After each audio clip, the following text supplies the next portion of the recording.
Hello दोस्तों, स्वागत है आपका मेरे YouTube चैनल हॉरर मिनाटी में। और मैं आज आपको अपने व्यूअर्स की भेजी कुछ सच्ची और डरावनी स्टोरीज़ के बारे में बताना चाहता हूं। तो अगर आपने मेरे YouTube चैनल को सब्सक्राइब नहीं किया दोस्तों, तो मेरे YouTube चैनल हॉरर मिनाटी को सब्सक्राइब करना ना भूलें, ताकि मैं और इंटरेस्टिंग और सच्ची डरावनी स्टोरीज़ आगे भी आप लोगों के लिए लेके आता रहूँ। आगे की स्टोरीज़ मैं अपने व्यूअर्स के ही पॉइंट ऑफ व्यू से कंटिन्यू करूँगा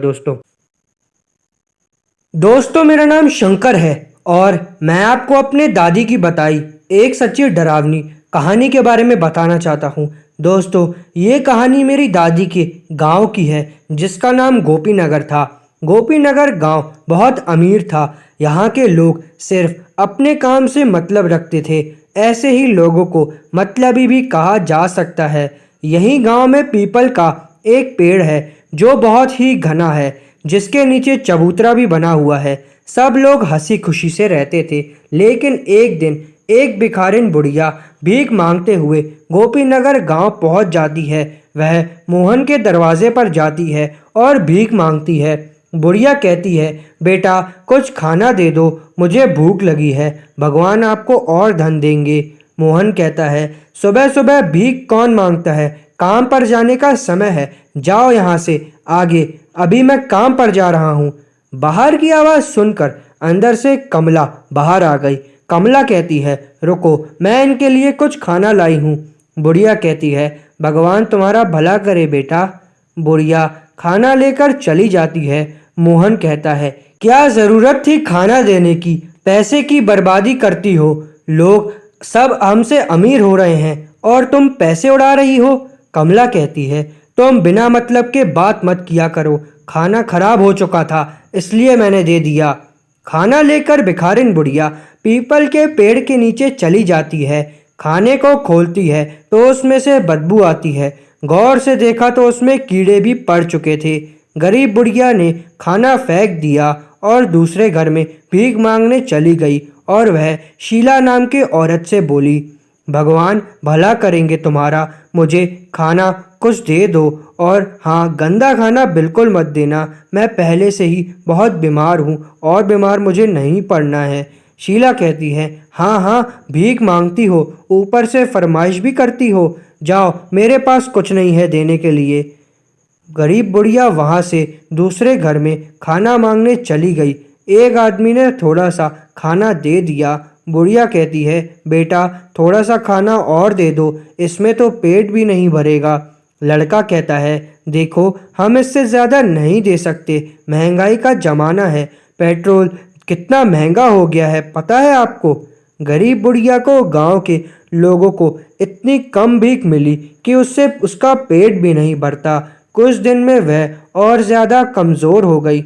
बहुत अधिक गर्मी होने के कारण एक दिन बुढ़िया को जोरों से प्यास लगती है। आसपास पानी ना मिलने के कारण वो लोगों के घर जाकर पानी मांगने लगती है। लेकिन वहाँ के लोग इतने मतलबी हैं कि गरीब बुढ़िया को पानी भी नहीं दे रहे हैं। बुढ़िया कहती है, बस पानी ही तो मांग रही हूँ, इसमें भी आप लोगों को पानी देने में इतनी शर्म आ रही है।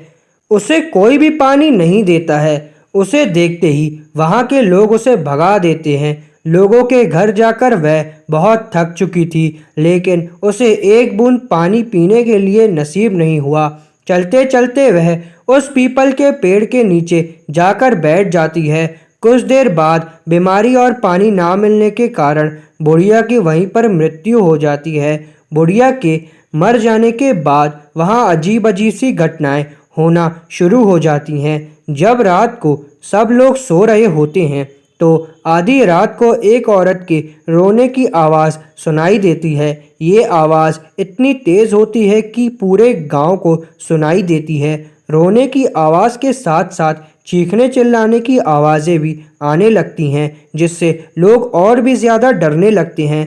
गांव के लोग ने एक मीटिंग बुलाई। सब लोग उसी पीपल के पेड़ के नीचे इकट्ठे होते हैं। उसमें से एक आदमी बोलता है, गांव वालों, ये क्या हो रहा है गांव में? रोज़ रात को एक औरत की रोने की आवाज़ सुनाई देती है। तभी एक औरत बोलती है, इसका क्या उपाय है? मेरे बच्चे बहुत डर रहे हैं। तभी एक दूसरा आदमी बोलता है, सभी लोग रात को अपने अपने घरों में हनुमान चालीसा बजाओ, इसके बाद आवाज़ आनी बंद हो जाएगी। लेकिन एक दिन मोहन उस पीपल के पेड़ के नीचे से जा रहा था कि उसकी कार खराब हो गई। पीपल के पेड़ के नीचे से जो गुजरता था उसकी तबीयत खराब हो जाती थी और उसे तेज बुखार आ जाता था। तो कभी हंसने की आवाज़ तो कभी रोने की, तो कभी किसी के बात करने की आवाज़ें आती थी। ये सारी बातें लोगों को डर से भर देती थी। एक दिन अचानक गांव में पीपल के पेड़ के पास में रहने वाला एक व्यक्ति कुछ दिनों से लापता हो जाता है। सुबह उस व्यक्ति का मृत शरीर पीपल के पेड़ के नीचे पड़ा हुआ मिलता है। इसके बाद गांव वालों को और भी ज़्यादा डर लगना शुरू हो जाता है। उसमें कमला कहती है, कोई भी शाम होने के बाद घर के बाहर ना निकले। गांव के सब लोग अपने घर के दरवाज़ों को बंद रखते हैं ताकि कोई गायब ना हो जाए। मोहन कहता है, और उस पीपल के नीचे तो भूल कर भी मत जाना, भूत रहता है वहाँ, उस पर कुछ भी हो सकता है। तभी कमला और मोहन के बच्चे बोलते हैं, ठीक है, हम लोग कहीं नहीं जाएंगे। बच्चे चादर ओढ़कर सो जाते हैं। पूरे गांव के लोग बहुत डरे हुए हैं, कोई भी घर के बाहर नहीं निकलता है। पूरे गांव में मानो मातम सा पसरा हुआ था। मोहन और गांव के कुछ एक साधु के पास जाते हैं और उस साधु बाबा से पूछते हैं, हम लोग एक बुढ़िया को भीख नहीं देने के कारण परेशान हैं, वो भूख और बीमारी से मर चुकी है। बाबा कहता है, ये सब जो भी हो रहा है उससे तुम सब गांव वालों की ही तो गलती है। तुमने एक बीमार और गरीब बुढ़िया को अपने लालच और निर्दयता के चलते मार डाला। तुम लोग उसे 2-4 रोटी भी नहीं दे सके, जिसके कारण उस गरीब बुढ़िया की जान चली गई और वो अब अपना बदला तुम सबसे निकलवाना चाहती है। गांव वाले और भी डर जाते हैं और साधु बाबा से पूछते हैं, क्या इसका कोई इलाज है बाबा जी? बाबा कहते हैं, हवन पूजा का इंतज़ाम करना होगा, तब शायद कुछ हो सकता है। तब सभी गांव वाले बोलते हैं कि ठीक है, हम सब तैयार हैं। हवन पूजा शुरू हुआ। साधु के मंत्र उपचार से चुड़ैल प्रकट हो गई। चुड़ैल कहती है, ये साधु, तुम क्यों इस मामले में पड़ रहे हो? तुम अपने रास्ते चले जाओ, वरना मैं तुम्हें भी मौत के घाट उतार दूंगी। बाबा कहता है, देखो, इंसान से गलती हो जाती है, तुम बताओ तुम्हें क्या चाहिए? तुम्हारे नाम का मंदिर बनवा देते हैं, लोगों को परेशान करना छोड़ दो तुम। चुड़ैल कहती है, जब मैं जिंदा थी तो कुत्ते से भी ज्यादा बुरा व्यवहार किया और अब देवी देवताओं की बराबरी दे रहे हो मुझे। मैं उस लायक नहीं हूँ, मैं चुड़ैल हूँ, चुड़ैल। बाबा कहते हैं, कुछ तो उपाय होगा जिससे कि तुम गांव वालों को छोड़ दो। चुड़ैल कहती है, एक उपाय है, इन सब पापियों को गांव छोड़ना पड़ेगा, वरना सब मारे जाएंगे। और साधु, तुम भी चले जाओ, क्योंकि गुनहगारों के साथ बेगुनाह भी मारे जाते हैं। इस गांव को मेरा श्राप है कि जो भी इस गांव में रहेगा वो मरेगा। ये बोलकर चुड़ैल गायब हो जाती है और साधु गांव वालों को बोलता है, इसका कोई इलाज नहीं है। जब तक वहाँ अपना बदला वो नहीं निकाल लेती, वो शांत नहीं हो पाएगी। धीरे धीरे लोग बीमार होने लगे और बीमारी बढ़ती चली जा रही थी, जिसके कारण गोपीनगर वालों को उस गांव को मजबूरी में छोड़कर दूसरी जगह जाना पड़ा। लोगों की एक गलती के कारण अपना अपना घर, अपनी ज़मीन जायदाद सब छोड़कर जाना पड़ा। ये गांव अब सुनसान पड़ा है। यहाँ अब तो ना कोई आता है और ना कोई रहता है। इसलिए हमें कभी भी घमंड नहीं करना चाहिए दोस्तों। ये कहानी मुझे मेरी दादी ने सुनाई थी। दोस्तों, मेरा नाम राज है और मैं आपको दुनिया की 5 ऐसी सच्ची डरावनी जगहों के बारे में बताना चाहता हूँ जो कि रियल हॉन्टेड जगह हैं। दोस्तों, दुनिया की सबसे पहली डरावनी जगहों में से पहले नंबर पर आता है दुनिया का सर्बिया का खंडहर, जो कि निर्जन गांव बन चुका है, जिसका नाम है किसिलजेवो। ये सुनसान गांव 800 से कम निवासियों और एक पिशाच की डरावनी कहानी का घर है। जी हाँ, कुछ पिशाचों के लिए की गई कहानियाँ वास्तव में सच हैं। ठीक वैसे ही इस गांव के भूत की कहानी भी सच है। दोस्तों, ये बात 1725 ईयर की है, जब पीटर प्लोगोचोविट्स नाम के एक गांव वाले की अचानक मृत्यु हो गई थी और उसकी मौत के 8 दिनों तक 9 और लोगों की मौत हो जाती है, वो भी ऐसे लोग जो कि पूरी तरीके से स्वस्थ थे। कहा जाता है कि इन सभी 9 लोगों को पीटर प्लोगोजोविट्स की लाश ने गला घोंटकर मारा था। जब इसका कारण जानने के लिए पुजारी और अधिकारी किसिलजेवो पहुंचे और पीटर प्लोगोजोविट्स की मौत के लगभग 40 दिनों के बाद उन्होंने प्लोगोजोविट्स की बॉडी को कब्र में से निकाला, तब उन्होंने देखा कि आश्चर्यजनक रूप से प्लोगोजोविट्स की दाढ़ी और नाखून अभी भी बढ़े चलते जा रहे थे और उसके शरीर पर नई त्वचा आने के संकेत भी मिल रहे थे। इसके बाद ये भी बताया गया था कि उसके कान और मुंह से ताज़ा खून बह रहा था और एक भयानक चीख सुनाई दी और उसकी स्किन काली हो गई। उसके बाद से वहाँ पर हत्याएं होनी बंद हो गई थी। दोस्तों ये अगली हॉन्टेड प्लेस है चीन के बीजिंग शहर में फॉरबिडन सिटी की, जो करीब 180 एकड़ जमीन पर फैली हुई है और यहाँ पर 980 बेहद खूबसूरत इमारतें हैं। इसे चीन के सबसे खूबसूरत और प्रसिद्ध जगहों में से एक कहा जाता है। माना जाता है कि 15वीं शताब्दी से लेकर 20वीं शताब्दी तक चीन के राजा यहाँ रहा करते थे, लेकिन अब इसके बारे में कहा जाता है कि यहाँ पर भूतों का वास है। 1421 में यहाँ के एक सम्राट योंगल ने अपने जनाह की लगभग 3000 महिलाओं को जहर देकर मारने का आदेश दिया था। उसको शक था कि इनमें से किसी एक ने उसकी प्रिय औरत को मारा था। ये सभी महिलाएं फॉरबिडन सिटी की ही थी और उनको ज़बरदस्ती कैद करके रखा गया था, लेकिन जब वो मरा तो उसके बची हुई बाकी 16 औरतों को भी सफ़ेद सिल्क की साड़ी के साथ सूली पर लटका दिया गया था। आज भी फॉरबिडन सिटी में लोगों को अक्सर काले बालों वाली एक औरत को सैनिक से बचने के लिए भागते हुए देखा जाता है। चीखने और रोने की आवाज़ें, तलवारों के टकराने की आवाज़ें भी सुनाई देती हैं। इतना ही नहीं, वहाँ मांस के टुकड़े, खून के तालाब और रेशम के कपड़े के टुकड़े भी अचानक से पेड़ पर दिखाई दे जाते हैं। वैसे तो इस जगह को इसकी सुंदरता की वजह से यूनेस्को की ओर से विश्व धरोहर स्थल माना गया है और ये जगह लोगों के लिए भी खुली हुई है, लेकिन यहाँ रात में जाने पर प्रतिबंध लगा दिया गया है। दोस्तों ये तीसरी जगह है ग्लेमिस कैसल, जो कि स्कॉटलैंड का है। इस महल को सबसे पहले 14वीं शताब्दी में बनवाया गया था और ये वही जगह है जहां राजमाता से लेकर स्वर्गीय महारानी एलिजाबेथ द्वितीय तक बड़ी हुई थी। इसके अलावा इस जगह को भूतों की रानी सहित ग्रे लेडी या लेडी ऑफ ग्लेमिस, जैसे लेडी जेनेट डगलस भी कहा जाता है, के घर के रूप में भी जाना जाता है। इस औरत पर अपने ही पति को जहर देकर मारने का आरोप था। साथ ही इस औरत पर स्कॉटलैंड के किंग जेम्स वी पर काला जादू करके उनको नीचा गिराने के लिए आरोप लगाया गया था। 1547 में एडिनबर्ग में ग्रे लेडी को जला दिया गया था। कहा जाता है कि उसका भूत आज भी क्लॉक टावर की सीढ़ियों पर दौड़ता हुआ नजर आता है और अपने पीछे राख का निशान छोड़ता हुआ भी देखा जा चुका है।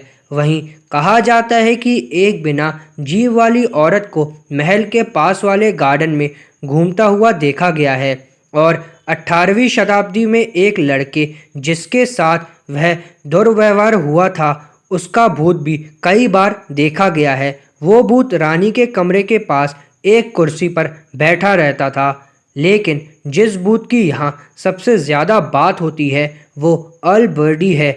इसके बारे में कहा जाता है कि इस महान व्यक्ति ने 15वीं शताब्दी में इस महल का दौरा किया था।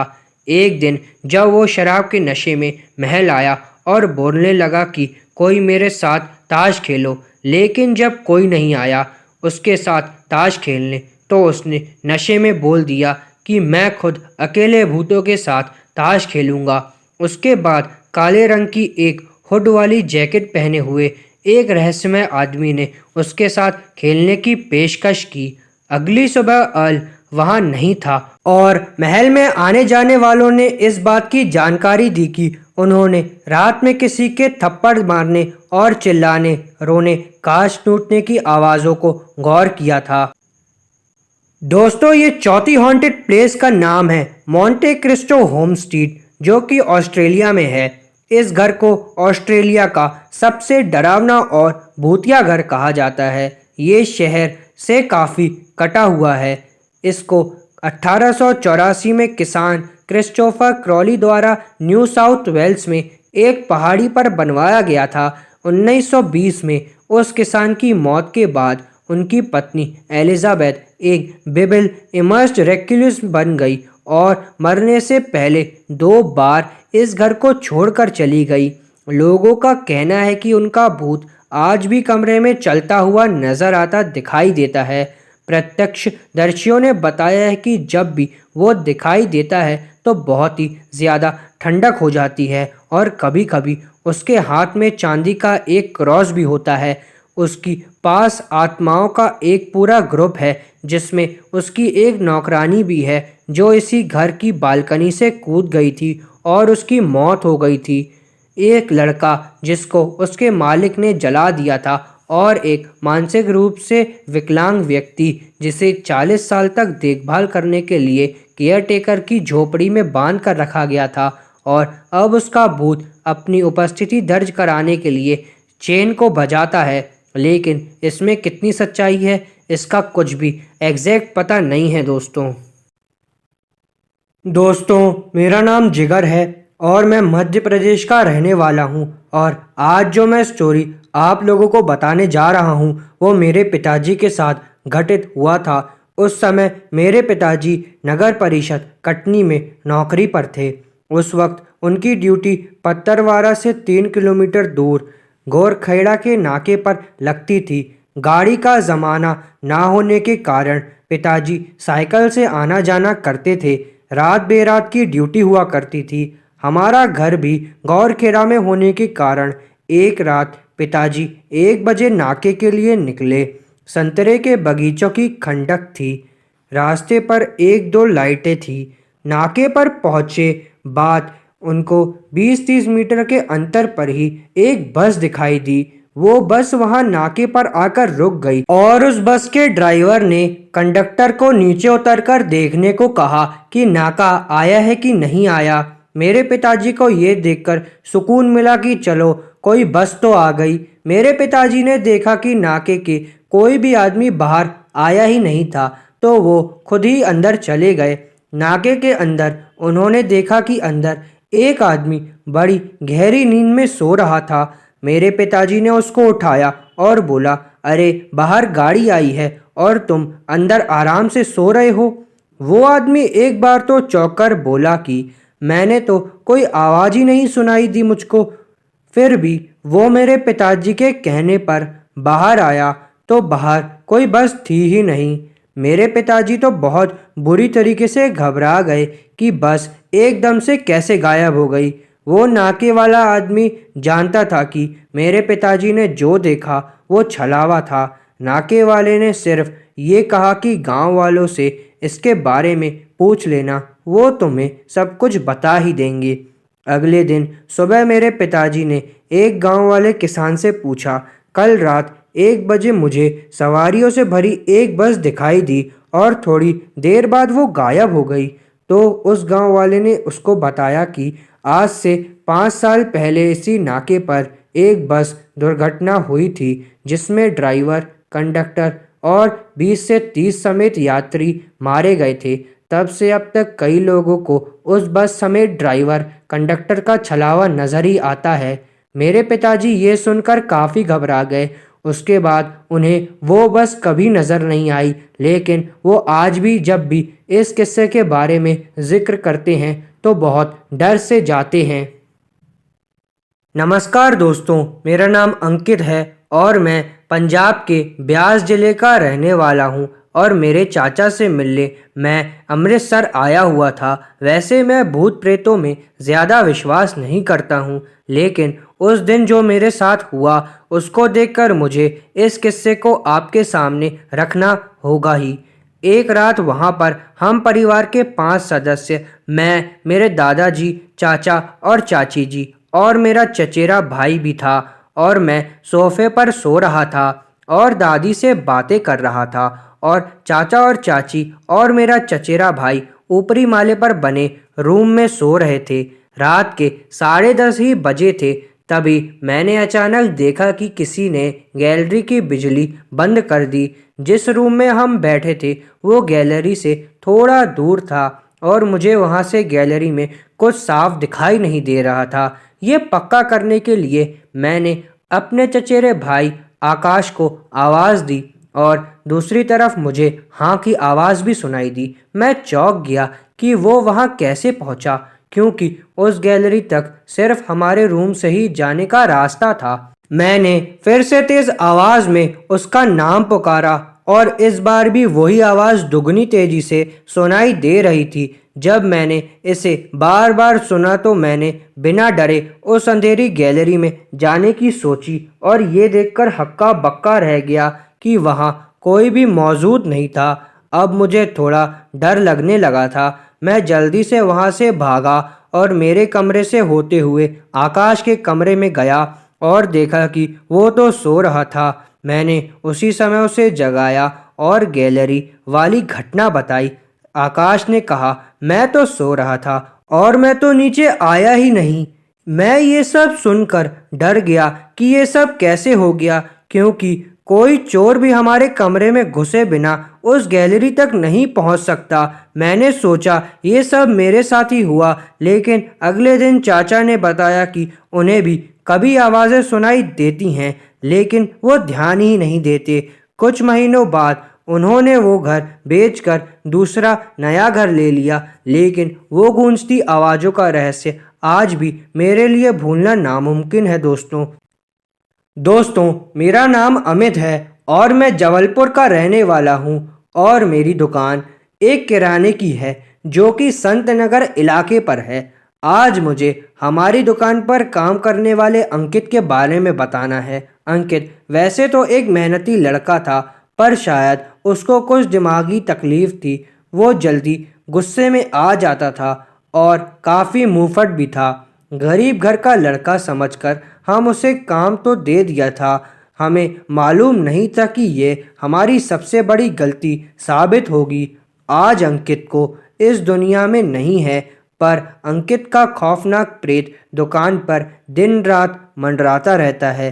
1 साल पहले एक दुखियारी औरत हमारी दुकान पर आई। उसने हाथ जोड़कर मेरे बेटे के लिए कुछ काम ढूंढ दीजिए ऐसा कहा। मेरे पापा ने फौरन उन्हें कहा कि आपके बेटे को कल से ही यहीं काम पर भेज दीजिएगा। इस तरह अंकित को जाने बिना ही काम पर रख लिया था, पर धीरे धीरे अंकित को गुस्सैल स्वभाव बहुत बढ़ने लगा और सामने भी दिखने लगा था। तब अंकित हमारे लिए मुसीबत बन गया। पापा ने उसे कई बार समझाया, पर उस लड़के पर कोई असर ही नहीं हो रहा था। एक दिन अंकित हमारे पुराने ग्राहक से झगड़ा कर लिया और वह ग्राहक बिना सामान लिए दुकान से चला गया। मेरे पापा को काफ़ी गुस्सा आ गया, क्योंकि अब अंकित की वजह से हमारा बिजनेस खराब हो रहा था। मैंने और पापा ने उसे खूब डांटकर घर चले जाने को कहा, और उसे यह भी बोल दिया कि तुम कहीं और ही काम ढूंढ लेना। अंकित गुस्से में तिलमिलाता हुआ अपनी साइकिल लेकर घर की ओर चला गया, और हम भी अपने काम में जुट गए। तभी अचानक अंकित फिर से दुकान के सामने आ धमका। अंकित के सर से खून बह रहा था, तो हमें चिंता होने लगी। हम फौरन उसके पास दौड़ गए और उसे पूछने के लिए, क्या हुआ तुम्हारे साथ? अंकित कुछ बोल ही नहीं रहा था। हम भी टेंशन में आ गए थे कि अब क्या करें। पापा ने मुझे दवाई लाने मेडिकल स्टोर भेज दिया ताकि उसकी मरहम पट्टी की जा सके। अभी मैं दवाई लेकर आ ही रहा था कि मेरे पापा के फ़ोन पर घंटी बजी। पापा ने फ़ोन उठाया और बात की। फ़ोन पर कोई पुलिस ऑफिसर था। उस पुलिस वाले ने कहा कि आपकी दुकान पर कोई अंकित नाम का लड़का काम करता था क्या? पापा ने फौरन हाँ में जवाब दिया। उसके बाद उस पुलिस वाले ने ये कहा कि आप जल्दी से मेन रोड पर आ जाइए उस लड़के का एक्सीडेंट हो चुका है और घटना स्थल पर ही उसकी मौत हो गई है। ये बात सुनकर मेरे पापा के तो वहीं पसीने छूटने शुरू हो गए। मैंने पूछा कि क्या हुआ पापा, तो पापा ने कहा कि अंकित तो अब मर चुका है। हम दोनों ने मुड़कर देखा तो पता चला कि हमारी दुकान से अंकित और उसकी साइकिल गायब थी। यानी जो अभी हमारी दुकान पर आया था वह अंकित का प्रेत था। हम घटना स्थल पर गए तो हमने देखा कि अंकित की साइकिल ट्रक के पहिए के नीचे कुचली पड़ी थी और अंकित के सिर पर गहरी चोट आई थी, जिसकी वजह से वहीं स्पॉट पर उसकी मौत हो चुकी थी। कई लोगों ने इस बात की पुष्टि भी कर दी। मेरे पापा ने ललित का अंतिम संस्कार करवाया, उसकी माँ को 2 लाख रुपए भी दिए और कभी-कभी पापा अंकित की माँ के घर किराने का सामान भी मुफ्त में भिजवा दिया करते हैं। आज भी कई बार अंकित का प्रेत हमारी दुकान में नजर आता जाता रहता है। कभी-कभी दुकान के बाहर साइकिल के साथ अंकित खड़ा नजर आता है और हमारे कई ग्राहकों को भी अंकित डराता रहता है। शायद मरने के बाद भी अंकित के गुस्सैल स्वभाव का उससे पीछा नहीं छूट रहा है। पापा कभी-कभी कहते हैं कि अंकित को काम से नहीं निकाला होता तो शायद आज वो जिंदा होता।